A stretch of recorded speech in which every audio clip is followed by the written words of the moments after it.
Doctor P. Sridevi రచించిన 'కాలాతీత వ్యక్తుల' నవల తరువాయి భాగం. కానీ ఆగిపోయారని చెప్పండి అంది వసుంధర ఆసక్తిగా.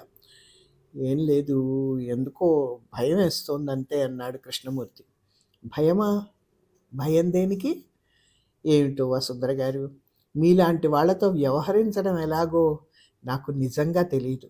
మీరు, కళ్యాణి గారు ఇద్దరికిద్దరే చనువుగానే ఉంటారు, కానీ మళ్ళీ చచ్చేటంత భయం. అంటే గౌరవం కాబట్టి భయం. మీ ముందు కూర్చునేసరికి చాలా అల్పుడుగా ఫీల్ అవుతాను ఎందుకో. ఇందిర లాంటి వాళ్ళైతే ఆ భయం లేదు. ఇందిరను చూసి నేను భయపడవలసిందేం లేదు. ఆ మాట విని కిలకిలా నవ్వింది వసుంధర. ఏ, ఎందుకు భయపడరు? అంత స్నేహమా మీకు ఇందిరతో? అంది. ఆ స్నేహాలేంటి, దాని గురించి ఎందుకులేండి కానీ, ఒకప్పుడు అదంతా, ఇప్పుడంతా మారిపోయింది. బాధపడుతున్నారా? బాధపడేటంతటి స్నేహం ఉండేదా ఇందిరతో? బాధపడే స్నేహాలు కావులేండి అవి. నడిచినన్నాళ్ళు హాయిగా నడుస్తుంది, ఆ తర్వాత ఎవరితో వాళ్ళది. కృష్ణమూర్తి గారు, నేను ఒకటి అడుగుతాను, దాచుకోకుండా చెప్తారా? అడగండి. మీ దగ్గర నాకేం దాపరికం లేదు, అంత దాచుకోవాల్సిన విషయాలు కూడా నాకేం లేవు. కానీ మీ మీద గౌరవం కొద్దీ కొన్ని విషయాలు మీకు చెప్పలేకపోవచ్చేమో. అంటే నా గురించి మీకు లేనిపోని అభిప్రాయాలేవో కలిగి, అందుమూలాన మీ స్నేహం పోగొట్టుకోవడం నాకు ఇష్టం లేదు. అతని మాటలకి వసుంధర అడ్డొచ్చి, ఆ భయం మీకెప్పుడు వద్దు కృష్ణమూర్తి గారు. మీరేం చేసినా, మిమ్మల్ని గురించి ఎవరు ఎన్ని చెప్పినా నేను మారిపోయి మిమ్మల్ని దూరం చేసుకోను. నమ్మండి నా మాట, సరేనా? థ్యాంక్స్ వసుంధర గారు, చాలా కృతజ్ఞుణ్ణి. ఇప్పుడు చెప్తారా? అడగనా? అడగండి. సరే అయితే అడిగేస్తాను.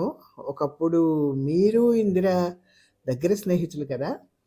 కృష్ణమూర్తి జవాబు చెప్పలేదు. చూసారా, తీరా అడిగితే చెప్పరు కదా.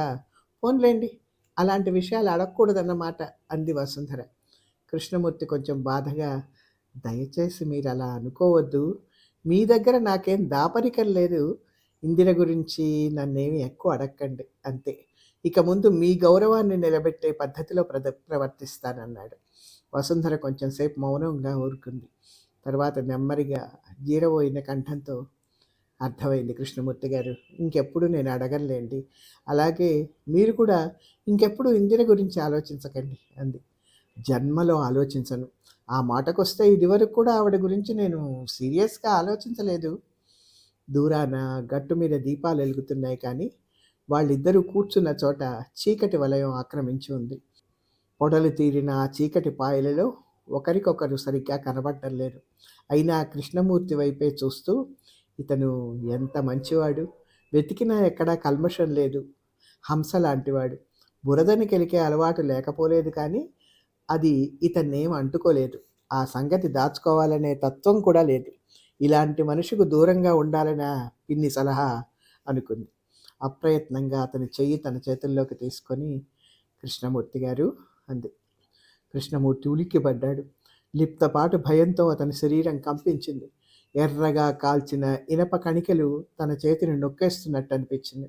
మరుక్షణంలో ఆ ఇనుప కణికలే మందార పుష్పదళాల్లాగా మృదువుగా, కోమలంగా స్పృశించి మధురానుభూతినిచ్చినాయి. ఇంతలోనే గుండెల్లో మెరుపు మెరిసింది. ఈ అమ్మాయి తనని పరీక్షిస్తోంది. పరీక్షలో తను నెగ్గాలి, తప్పదు. ఓడిపోతే తన మీద తనకే అసహ్యం వేస్తుంది. నెమ్మదిగా చెయ్యి వెనక్కి తీసుకొని, ఏం వసుంధర గారు అన్నాడు. ఏం లేదు, మీకు చలి వేయడం లేదు? వేస్తోంది. నాకు వేయడం లేదు సుమండి, చాలా బాగుంది ఇక్కడ. రాత్రంతా ఇక్కడే ఉండిపోతే బాగుండు అనిపిస్తోంది, కానీ అలా కుదరదు కాబట్టి పోదాం పదండి. లేండి, మరీ చీకటైపోయింది. ఇంకా లేట్ అయితే మీ పిన్ని గారికి కోపం వస్తుంది. ఇప్పటికే వచ్చి ఉంటుంది, రానివ్వండి, ఏం చేస్తాం. ఈ మధ్య మరీ అధ్వాన్నంగా తయారైంది పిన్ని. అది వరకు ఇలా లేదు సుమండి. పోనీలేండి, కానీ ఉత్తరోత్తర నాకేమన్నా ఆపదొస్తే మీరు కాపాడతారా అంది చిలిపిగా వసుంధర. అలాంటి దురదృష్టం మీకు రాదులేండి. ఒకవేళ వస్తే నేను మనిషిని వసుంధర గారు, మేకను కాదు. అది జ్ఞాపకం పెట్టుకోండి. వెధవ యూనివర్సిటీ పరీక్షలు తప్ప ఇంకే పరీక్షలైనా నాకు భయం లేదన్నాడు కృష్ణమూర్తి. థ్యాంక్స్. బతికున్నన్నాళ్ళు మనిషిగానే బతకండి. ఇద్దరు గట్టు చేరారు. 2 రిక్షాలు మాట్లాడతానండి. మిమ్మల్ని ఇంటి దాకా దిగబెట్టి రిక్షాలోనే వెనక్కి వెళ్ళిపోతానన్నాడు. అలాగే చేద్దాం. అలా మీ డాక్టర్ గారి ఇంటి మీదుగా వెళ్ళి ఆయన్నొకసారి పలకరించి వెళదాం. ఎందుకు ఎద్దురు? అప్పుడే 9:30 దాటింది. మీరు తిన్నగా ఇంటికెళ్తే బావుంటుందేమో. వసుంధరకి చిరాకేసింది. నాకు లేని కంగారు మీకేంటండి? ఇద్దరం కలిసెళ్తే మీ డాక్టర్ గారు ఏమన్నా అనుకుంటారా? అలాగైతే చెప్పండి పోతాను అంది. ఛ! ఛ! అలాంటి ఆలోచనలు పెద్ద మనుషులకొస్తాయి గానీ, మా డాక్టర్‌కేవండి. అతనికి అలాంటి ఆలోచనలు రావే. పెద్ద మనిషి కాడుగా అన్నాడు కృష్ణమూర్తి. అయితే పదండి ఓసారి పలకరించెళ్దాం. కృష్ణమూర్తి మారు మాట్లాడలేదు. ఇద్దరూ రిక్షాలెక్కి ఒకరి వెనక ఒకరు సాగిపోయారు. చక్రవర్తి ఇంటి దగ్గర రిక్షాలు ఆగేటప్పటికి వీధి తలుపేస్తుంది. కృష్ణమూర్తి తలుపు తట్టిన కాసేపటికి డాక్టర్ తలుపు తీసి అతని వెనకాలే ఉన్న వసుంధరని చూసి, మీరిద్దరూ వచ్చారే, చాలా సంతోషం. రండి వసుంధర గారు, లోపలికి రండి, పర్వాలేదు అన్నాడు. వసుంధర నవ్వుతూ, నాకు ఆ హామీ అక్కర్లేదండి, పర్వాలేదు కనుకనే వచ్చాను అంటూ లోపలికి ప్రవేశించింది. అక్కడ సోఫాలో కూర్చున్న కళ్యాణిని చూసి తన కళ్ళను తనే నమ్మలేనంత ఆశ్చర్యపడి, అన్యాయం అన్యాయం అని గట్టిగా అరిచింది. డాక్టర్ చిరునవ్వు నవ్వుతూ, ఏంటండి అన్యాయం అన్నాడు. మా కళ్యాణిని ఇక్కడ దాచేసిన సంగతి మీకు చెప్పనైనా లేదు. కళ్యాణి కొంచెం జంకుతో కూడిన ధైర్యంతో, ఆయనేం దాచేయలేదు, నేనే వచ్చి దాక్కున్నానంది. డాక్టర్ హడావిడిగా లోపలికెళ్ళి 2 ప్లేట్లలో అరటిపండ్లు బిస్కెట్లు తీసుకొచ్చి వసుంధరకి కృష్ణమూర్తికి ఇచ్చి తీసుకోండి అని వసుంధర వైపు తిరిగి, మీరు కృష్ణమూర్తిని చెడగొట్టేస్తున్నారు వసుంధర గారు. వాడు అసలే చదువులో మొద్దవతారం. ఇంకా జన్మలో వాడు బిఏ పాస్ అవ్వకుండా చేస్తున్నారు మీరు. మీకే మీ మట్టుకు మీరు హాయిగా అన్ని పరీక్షలు పాస్ అయ్యి అంటూ ఉండంగా వసుంధర అడ్డొచ్చి, చెడగొడితే చెడ్డగొట్టానులేండి, వెధవ బిఏ, అంతకన్నా ముఖ్యమైన పరీక్షల్లో ఫస్ట్ మార్కులు తెచ్చుకున్నాడు. అతని సంగతికేం కానీ మీరు మా కళ్యాణిని చెడగొట్టలేదు అంది. డాక్టర్ గారిని అనద్దన్నానా అంది కళ్యాణి. అవునులే కానీ నువ్విక్కడ ఎలా తేలావో చెప్పు ముందర. రాత్రి 10 గంటలకి ఇక్కడేం చేస్తున్నావు అంటూ వసుంధర కళ్యాణి పక్క సోఫాలో కూర్చొని ఆమె 2 చేతులు తన ఒళ్ళోకి తీసుకుంది. డాక్టర్ అడ్డొచ్చి, నే చెబుతా వినండి. సాయంత్రం కళ్యాణి మీ ఇంటికనే బయలుదేరితే నేనే అడ్డుపడి ఇక్కడికి తీసుకొచ్చాను. మీరు ఎలాగూ ఇంట్లో ఉండరు, ఇద్దరూ కలిసి సినిమాకు చెక్కేశారుగా. ఇంతకీ ఎలా ఉంది సినిమా, ఏ పిక్చర్కి వెళ్ళారు అన్నాడు. వసుంధర కృష్ణమూర్తి ఒకరి మొహంలోకి ఒకరు చూసుకొని నవ్వుకున్నారు. ఇంగ్లీష్ పిక్చర్ చాలా బాగుందిలే అన్నాడు కృష్ణమూర్తి. వసుంధర పక్కపక్క నవ్వేసి, పిక్చరు లేదు, నా తలకాయ లేదండి, ప్రోగ్రామ్ క్యాన్సిల్. ఇద్దరం కలిసి బేకరీలో టీ తాగి అలా బీచ్లో కూర్చొని కాసేపు కబుర్లు చెప్పుకొని వచ్చాం. ఆ సంగతి తెలిస్తే మేము అక్కడికి వద్దుమే. ఇవాళ కళ్యాణి పుట్టినరోజు తెలుసా అన్నాడు. ఆ మాట విని చివాలన లేచి నుంచున్నాడు కృష్ణమూర్తి. నిజమే అన్నాడు. చెప్పావు కదేం కళ్యాణి, నాకు కూడా చెప్పకుండా డాక్టర్ గారికి చెప్పావా? పోన్లే అంది వసుంధర. కళ్యాణి నవ్వుతూ, శాంతం వినకుండా అలా భాండలు వేస్తే వసుంధర ఎట్లా? మీ ఇంటికనే బయలుదేరాను. మధ్యలో డాక్టర్ గారి తారసిల్లి నువ్వు ఉండవని చెప్పి ఇక్కడికి లాక్కొచ్చారు. సినిమా టైం అయ్యాక మీ ఇంటికే వద్దామని కూర్చున్నారు. పోదాం పద అని డాక్టర్ వైపు తిరిగి, దిగబెడతారన్నారు డాక్టర్ గారు, మాట నిలబెట్టుకుంటారా అంది. డాక్టర్ లేచి టేబుల్పై కారు తాళాలు తీసుకుంటూ, పదండి, ఇప్పటికే చాలా రాత్రి అయింది, నువ్వు కూర్చో కృష్ణమూర్తి, వీళ్ళిద్దరిని డ్రాప్ చేసి ఇప్పుడే వచ్చేస్తాను అన్నాడు. నేను పోతాను, రూమ్కి పోతాను, రేపు కలుసుకుందాంలే అని అతను కూడా వెళ్ళడానికి సిద్ధపడ్డాడు. చీర, టాయిలెట్ కేస్ పొట్లాలు తీసి చేత్తో పట్టుకున్నాడు డాక్టర్. కళ్యాణి ఆఖరిసారిగా అన్నట్టు, సారీ డాక్టర్ గారు, అవి ఇక్కడే ఉంచేయాలి, నన్ను క్షమించండి అని. ఏంటవి కళ్యాణి అంది వసుంధర. మరేమున్నాయి, నా పుట్టినరోజుకి డాక్టర్ గారు ఇచ్చిన తృణమో పణమో కానుకలు ఓ 70 రూపాయలు ఖరీదు చేసేవి అంతే. డాక్టర్ ఏమనుకున్నాడో ఏమో, 2 తీసుకెళ్ళి అల్మారాలు దాచేసి, వదిలేండి, మీరు అవి తీసుకెళ్ళద్దు, పదండి. అదంతా గమనిస్తున్న కృష్ణమూర్తి కిమ్ అనలేదు. కళ్యాణి వసుంధర ఇంటికి చేరుకునేసరికి 10:30 అయింది. పిన్ని విసుక్కుంటూ తలుపు తీసి కళ్యాణిని చూసి, మీరిద్దరూ ఎక్కడ కలిశారు అంది. ముందు లోపలికి రాని చెప్తాం అంది వసుంధర విసుగ్గా. ఇద్దరిని లోపలికి రానిచ్చి తలుపు గడిపెట్టింది పిన్ని. భోంచేశారా అంది. లేదు, ఎక్కడ చేస్తాం, ఇవాళ కళ్యాణి పుట్టినరోజు, ఇక్కడే భోంచేస్తుంది అంది వసుంధర. ఆ మాట వినిపించుకోకుండా పిన్ని, అదేమో అవన్నీ నాకేం తెలుసు, మొగరా ఇళ్లలాగా అర్ధరాత్రి దాకా షికార్లు కొడుతూ ఉంటే ఏ హోటల్లోనైనా తినేసి వచ్చారనుకున్నాను. ఆ అమ్మాయిని పిలుస్తానని చెప్పనైనా లేదు. నువ్వు మళ్ళీ కుంపటి వెలిగించమంటావా నన్ను అంది పిన్నిగారు. వసుంధరకి ఎంతైనా కోపం వచ్చింది. కానీ అంతా మింగేసి, అదేంటి పిన్ని అలా అంటావు, త్వరగా వెలిగించు మరి, ఎంతసేపు, అరగంటలో అయిపోతుంది, ఈలోపుగా మేము అరుగు మీద కూర్చొని కబుర్లు చెప్పుకుంటాం అంది వసుంధర. పిన్ని మారు మాట్లాడకుండా లోపలికి వెళ్ళిపోయింది. వసుంధర వీధి తలుపేసి, కళ్యాణి 5 నిమిషాల్లో వస్తాను, కాసేపు హాయిగా కుర్చీలో కూర్చొని పేపర్ చూస్తుండు, కాస్త మొహం కడుక్కొని బట్టలు మార్చుకుంటాను అంది. వెళ్ళిరా అంది కళ్యాణి. అరుగు మీద కుర్చీలో కూర్చుంది కళ్యాణి. సాయంకాలపు రాత్రేమో అర్ధరాత్రి దాటినట్టుగా ఉంది. డాక్టర్తో సంభాషణ ఆమె చెవుల్లో ఇంకా రింగుమంటోంది. విచిత్రమైన మనిషి డాక్టర్. ఆ మనిషి బతుకులో అంత వెలితి ఉందని తనకి ఇంతవరకు తెలియదు. అదే ఎక్స్రే కళ్ళతో తనను పరిశీలిస్తున్నాడని తనకు తెలియదు. మళ్ళీ తను ఇంకో వ్యామోహంలో పడుతోందా? తిరిగి జీవితంలో ఇంకో అనుబంధం, ఇది కూడా గాయపరచదు కదా. తనకెందుకో అలా అనిపించడం లేదు. ఏమో, జీవితంలో దేన్ని నమ్ముకొని లాభం లేదు. ఈ జీవితానికి చరమోత్కర్ష ఒక్కటే, డబ్బు. దాన్ని సంపాదించాలి ముందు. ఎక్కడైనా ఉద్యోగం దొరికితే బాగుండు. టెలిఫోన్ ఆపరేటర్ ఉద్యోగానికి అభ్యంతరం లేకపోతే ఇల్లుగల ఆయన ప్రయత్నిస్తానన్నాడు. అభ్యంతరం అంటే తనకి నవ్వొచ్చింది. దొరకాలే కానీ తనకేం అభ్యంతరం లేదు.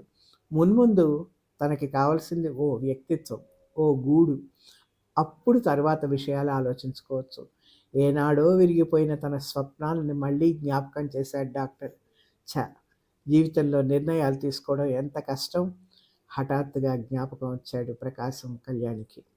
ఇప్పుడు ఎక్కడున్నాడో అనుకుంది. అతన్ని తలుచుకుంటే తనకిప్పుడు ఏ అనుభూతి కలగడం లేదు. ఏ మనిషి కోసం ఒకప్పుడు భోరున ఏడ్చిందో ఆ మనిషి తనకిప్పుడు ఏం కాడు. ఆనాడు తన గాథను ప్రకాశంతో చెప్పుకుంది. ఈనాడు డాక్టర్ ఆయన గాథ తనతో చెప్పుకున్నాడు. తన సంగతే సరిగ్గా తెలియడం లేదు. ఏం కళ్యాణి? ఉలిక్కిపడి వెనక్కి చూసింది. వసుంధర పిన్ని గుమ్మం దగ్గర నిల్చుంది. కులాసాగా ఉన్నావా అమ్మాయి? ఏదో నడిచిపోతోంది పిన్నిగారు. నడవకే, నీలాంటి వాళ్ళకి బాగానే నడుస్తుందిలే అమ్మా. దెప్పి పొడుపు ఊరుకుంది తను. పోనీలే, పండగ నాడు బొట్టు పెట్టి పిలిచినారా అని దానివి ఇవాళ నిశిరాత్రి షికార్ల తర్వాత ఊడిపడి వండించుకు మరీ తింటున్నావు. అదెంత కాదు అనేసి పిన్నిగారు విసురుగా లోపలికి వెళ్ళిపోయింది. కళ్యాణికి కాళ్ళ కింద భూమి కదిలినట్టయింది. పిన్నిగారి ఒక్కొక్క మాటే విషం పూసిన బాణంలాగా ఆమె గుండెల్లో గుచ్చుకుపోయింది. పొద్దున్నుంచి తను ప్రయత్నిస్తున్న దానికి అంతటికీ ఇదన్నమాట పర్యవసానం. ఇవాళ తన పుట్టినరోజు, తనకు పునర్జన్మ వచ్చిన రోజు అనుకుంది. ఏ వాతావరణం నుంచి తుదిసారిగా తప్పించుకోవాలనుకుందో, ఏ అభియోగాలను అబద్ధమని నిరూపించి బతకాలనుకుందో అవే మళ్ళీ పిన్నిగారి రూపంలో వికటాట్టహాసం చేస్తున్నాయి. గుండె ఇనుపగుండులా బరువెక్కిపోయి నరాన్ని గుంజేస్తోంది. ఇంకా ఇక్కడ ఒక్క క్షణం కూడా ఉండకూడదు. పారిపోవాలి, దూరంగా, చాలా దూరంగా పారిపోవాలి. వసుంధర బిగ్గరగా అరిసింది. ఏం కళ్యాణి, వచ్చేస్తున్నా. గదిలో బట్టలు మార్చుకుంటున్న వసుంధర కేకేసింది. నేను వెళుతున్నా, మర్చిపోయాను, అర్జెంట్ పని ఉంది, క్షమించు, రేపు కలుసుకుందాంలే. అదేంటి కళ్యాణి, వస్తున్నా ఉండు. క్షమించు వసుంధర, వెళ్ళిపోవాలి. గబగబా మెట్లు దిగి గేటు తీసుకొని చీకట్లోకి వెళ్ళిపోయింది. వసుంధర కంగారుగా గది తలుపు తీసి చీర కుచ్చెడు సరి చేసుకుంటూ హాల్లోకి, వీధి వరండాలోకి వచ్చేసరికి ఆమె అక్కడ లేదు. హడలిపోయి వసుంధర గేటు తెరుచుకొని వీధిలో పడింది. ఆమె అప్పుడే చాలా దూరం నడిచింది. కళ్యాణి అని ఒక పొలికేకేసింది. ఆమె వెనక్కి తిరగలేదు. వెనక్కి రా కళ్యాణి, ఒక్క మాట. క్షమించు వసుంధర, రేపు కలుసుకుందాంలే. దూరం నుంచి అరిచింది కళ్యాణి. కళ్యాణి అని గట్టిగా అరిచి, కంఠనరాలు తెగేటట్టుగా అరిచి 4 అడుగులు ముందుకు వేసి ఆగిపోయింది వసుంధర. వీధి నిర్మానుష్యంగా ఉంది. అక్కడ ఇక్కడ వీధి దీపాలు కాంతి వలయాలు చేసినా మొత్తం మీద చీకటిగానే ఉంది. ముందుకు అడుగు వేయడానికి భయం. ఈ అర్ధరాత్రి కళ్యాణి ఎక్కడికి వెళ్తుంది? ఏం జరిగింది అసలు? భగవాన్, ఏంటి పరిస్థితి? ఏం చేయాలి తను ఇప్పుడు? వసుంధరకి భయం వేసింది. తనే పిలిచి ఇంటికి తీసుకొచ్చింది అభిమానంతో.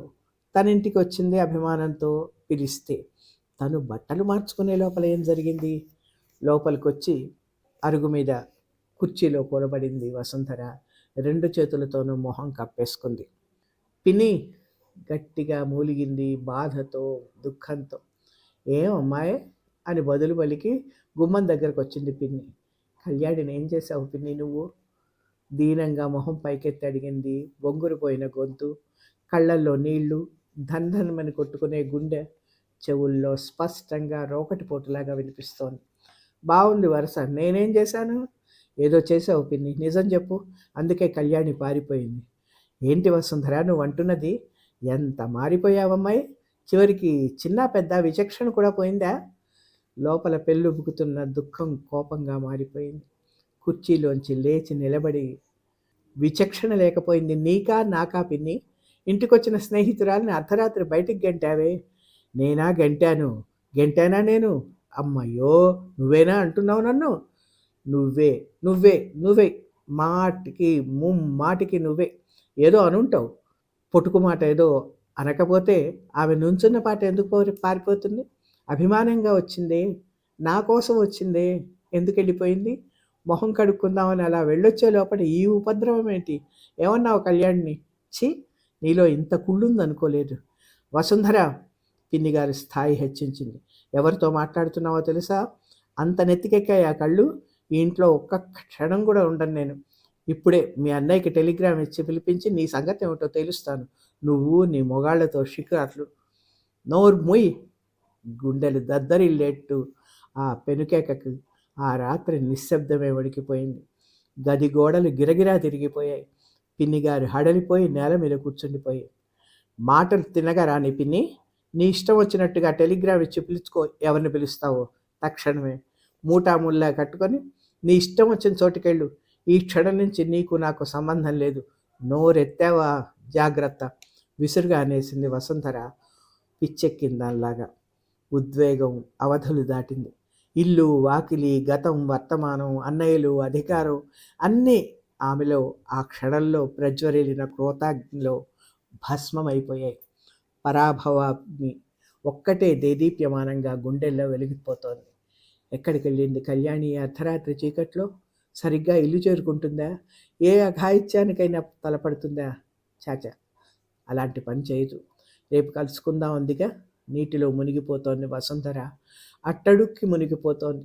నీళ్లు తాగేసింది. రేపు కలుసుకుందాం, ఆ వాక్యం ఒక్కటే గడ్డిపోచ. దాన్నే హృదయంలో గట్టిగా అదిమి పట్టుకుంది వసుంధర.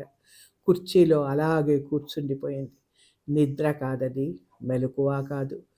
శస్త్రకారుని కత్తి కింద రోగిలాగా చైతన్యరహితంగా ఆవేదనతో అలా కళ్ళు మూసుకొని కుర్చీలో కూర్చుండిపోయింది. తర్వాత పిన్నిగారే లేచి గేటు తలుపులు తాళం వేసి గడప దగ్గర కొంగు వాల్చుకొని పడుకుంది.